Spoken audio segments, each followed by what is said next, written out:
I'm joined by Pavan Verma, spokesperson of the JDU, Krishna Sagar Rao of the BJP, Sushmita Dev, Lok Sabha MP with the Congress, Ghanshyam Tiwari, spokesperson of the SP, Moa Moitra, like I said, of the Trinamool, Chandrabhan Prasad, author and Dalit thinker. Thanks all so much for taking our time to be with us.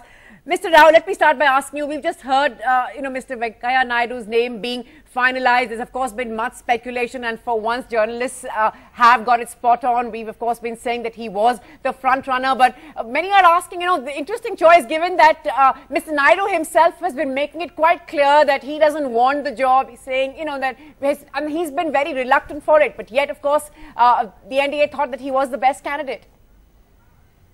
Oh, it's a momentous day today that people of India have chosen 14th President of India, and they are going to choose the 13th Vice President, and the nominee of NDA has been decided and has been announced.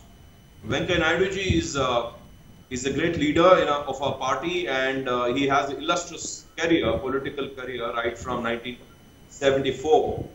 And he has been a student leader, and he has emerged as the nominee out of many names Bharatiya Janata Party had, and we are very happy about the name which the Apex Committee Parliamentary Board has chosen today.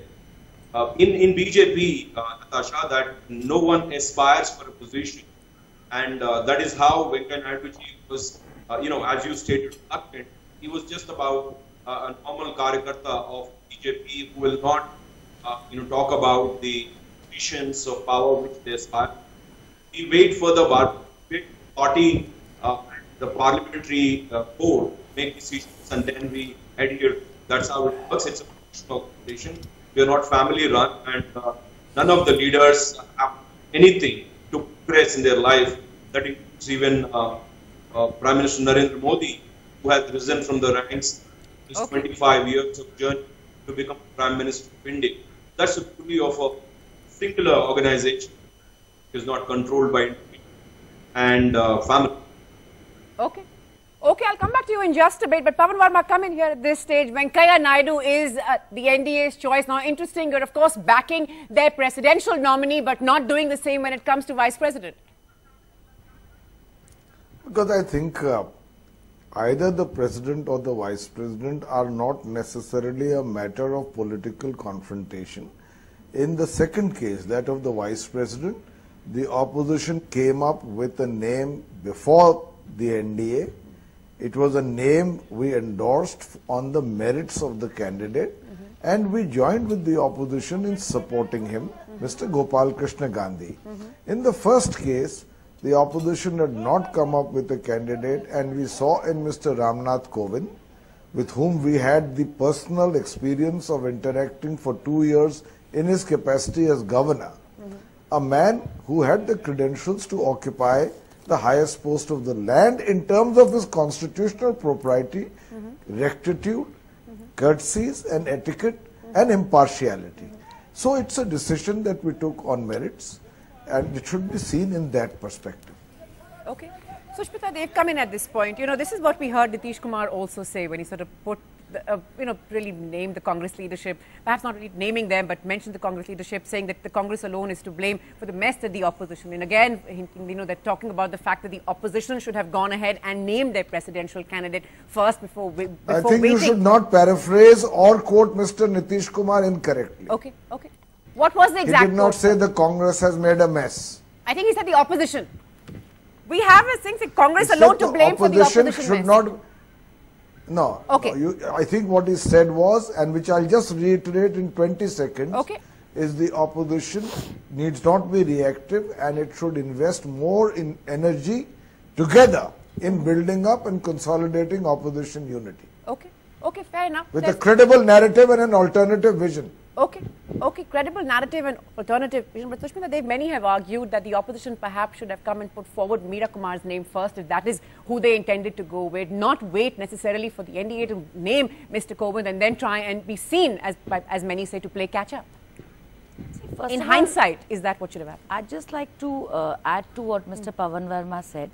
I think Nitish Kumar ji did well by clarifying that he was supporting somebody who he had great regard for, and it had nothing to do with his ideology.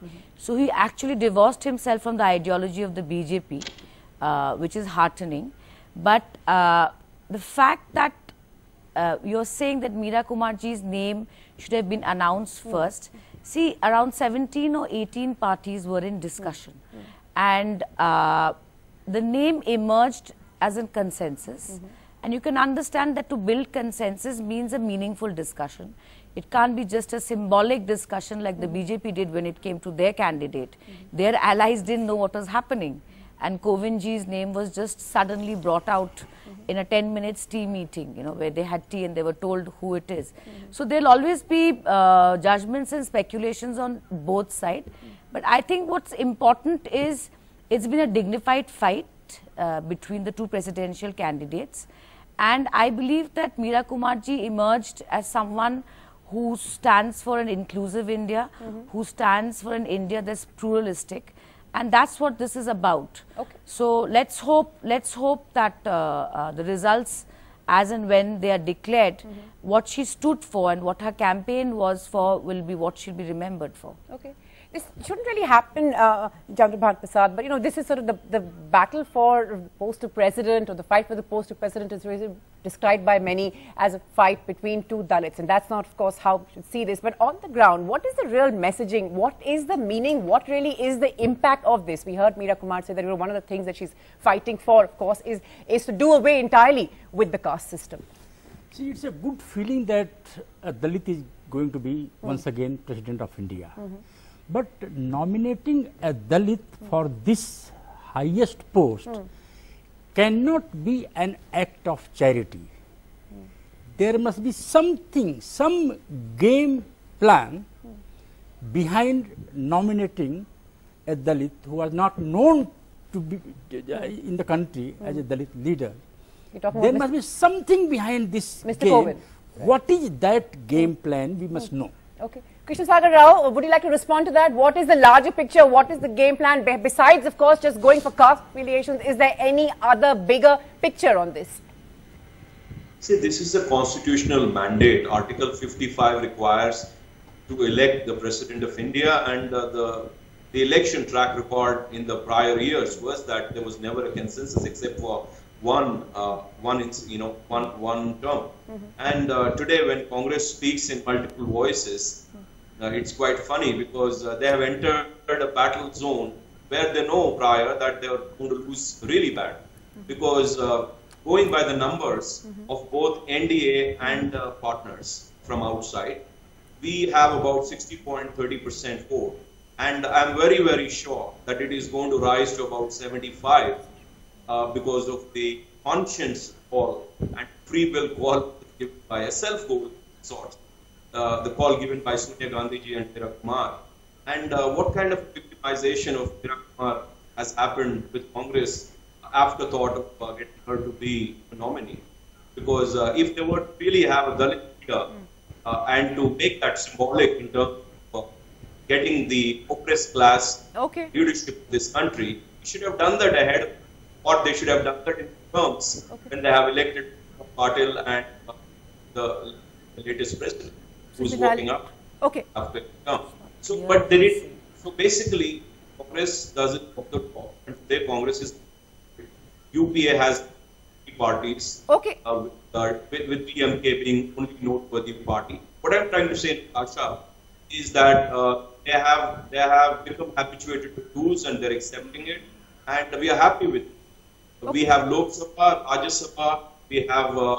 Those are, of course, uncontested. You're looking at a 70%, in fact, 70% of the vote. Dominated by Bharatiya Janata Party and NDA. Sure. The NDA also did that in the past. They put up Mr. Sangma against Mr. Pranab Mukherjee when he was bound to lose. So, I mean, let's not make a virtue of what parties do. Pawanji, and one more. And the Congress spokesperson, he was saying that, you know, it's not the extension of support for ideology. I think whoever supports, they cannot be very selective supporting just the president, right? I mean, they have to be answerable to their constitution. We'll just get her to respond to that. Okay. Before I take it to my other panelists. You cannot be selective in supporting NDA. Okay. in democracy, when you support a party, you support its ideology. Okay, Mr. Rao, we'll just get Sushmita to respond to that. Yeah, Sushmita, quickly. See, I'm glad my friend has brought up the numbers, but I'll tell you something, that in a democracy, numbers can mean many things. Here is a government which has come with a huge mandate, numbers on their side, and look what they've done with it in this country, whether it is Kashmir, whether it is Gorakshak, whether it is what happened in Una. So number is not everything in a democracy. So I would say that please remember this fight as a fight against the disaster that this government has given this country despite a huge number. So it is, that's why we say it's a fight of ideology. And let me also say that there's enough in the public domain to say what has happened to the Dalits since this government has come to power. Okay. So I think to bring Kovind ji as a Dalit was definitely an intelligent card to play to erase the memory of the people, given their bad track record of the way Dalits have been treated in the last 3 years. Okay, I know you want to respond to that, Mr. Rao, but before I get you in, I do want to go across to Meira, who's been waiting patiently. Meira, I just want to come back to see how the opposition could have played this better. Now, of course, there's also talk of cross-voting. We saw what happened to TMC MLAs in Tripura, for instance. There's, of course, the Samajwadi Party and how they voted, the split in the Samajwadi Party really out in the open yet again over this. Should the opposition have played this better? Sushmita, of course, making the point, the Congress making the point that we had to get all these parties on board and therefore it took time. But should there have been more foresight? Should they have been more active? Should they have done more to ensure that their candidates sort of had a stronger chance?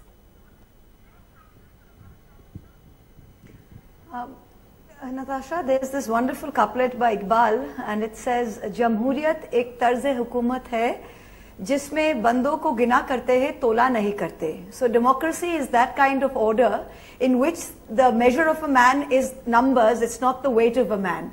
So I think the BJP here it's got the numbers, but the opposition, of which the Trinamool is an active player, is gone with ideology, and our vote, as our leader said very clearly today, is a vote against injustice and anarchy. So it's not what we could have done better, it's not what we should have done better. I think what we are doing is what is better for the country, which is that we are putting out our voice and saying that the BJP might have 60% of the vote. In the NDA, they might have, the AIDMK voting for them and the JDU voting for their presidential candidate, but that's not the point.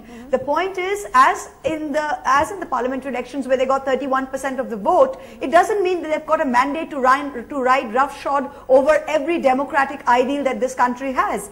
So what we've got today is that 18 parties have come together and we've put forward a candidate, and it's not about a Dalit, because I think this Dalit card is just paying lip service. If you see in Uttar Pradesh, there have been something like 200 law officers appointed since the Yogi Adityanath government took power. Of that, 90% are upper castes. So not even 10% are lower castes. So this is just, paying lip service to Dalits. Just by having a Dalit president doesn't mean you've done a lot for Dalit empowerment. It's purely symbolic. So what we've got here is it's not that we are playing catch up. What we've got is someone who symbolizes what this country stands for. And I think, we've done very well in that. Okay.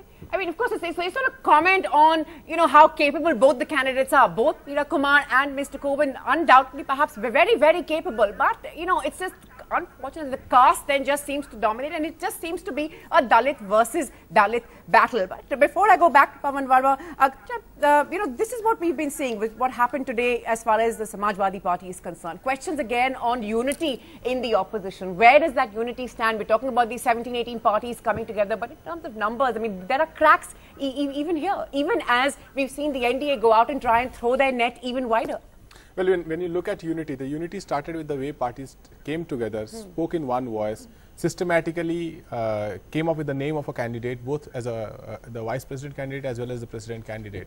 So unity is in coming together under one idea, one candidate, and proposing that candidate and running a dignified campaign on that candidate. And if you look at the candidate himself, the candidate by all measures is equal and taller than the candidate that NDA could come up with, and it does not appear as tokenism.